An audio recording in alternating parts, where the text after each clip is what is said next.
iko nguvu.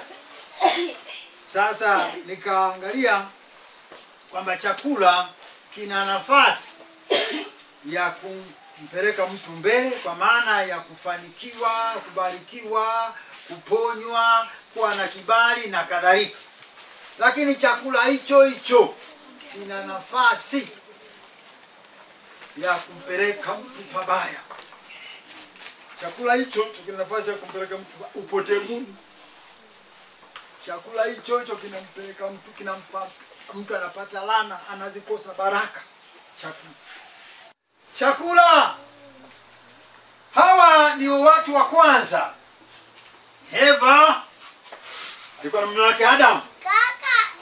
Wamewekwa kwenye bustani ile ambayo Mungu ameiandaa. Mungu amepanda matunda aende mbalimbali, na Mungu akaweka utaratibu wa maisha waishi pale. Adam, haya ni matunda yote ya kwenye bustani na mnaweza kula, lakini matunda ya mti huu mti katikati hapa msiale. Huu mti, haya matunda yenyewe ni ya ujuzi wa mema na mabaya, ninyi msile. Sawa.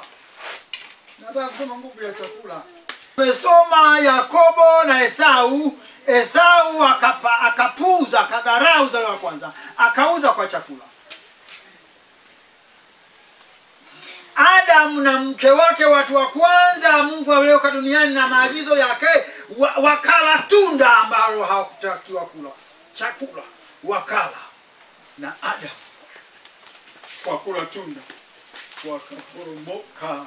Utukufu wa Mungu kaondoka, wakashangaa, wako uchi, wanahangaika funike majani, maana Mungu aliyekuwa na wamewafunika walipokuwa na maagizo yake. Sasa wameacha maagizo yake, wamejikuta kwa kula tu.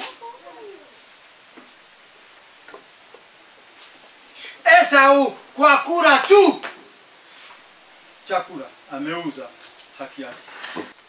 Sasa Esau amezaliwa kutokana na nguvu ya chakula ambacho babu alilisha kule. Yeye anapoteza haki yake kwa chakula kile.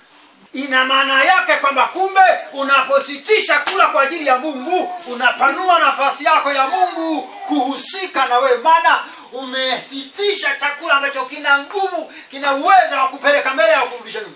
Kwa ajili ya Mungu umesema siri. Sasa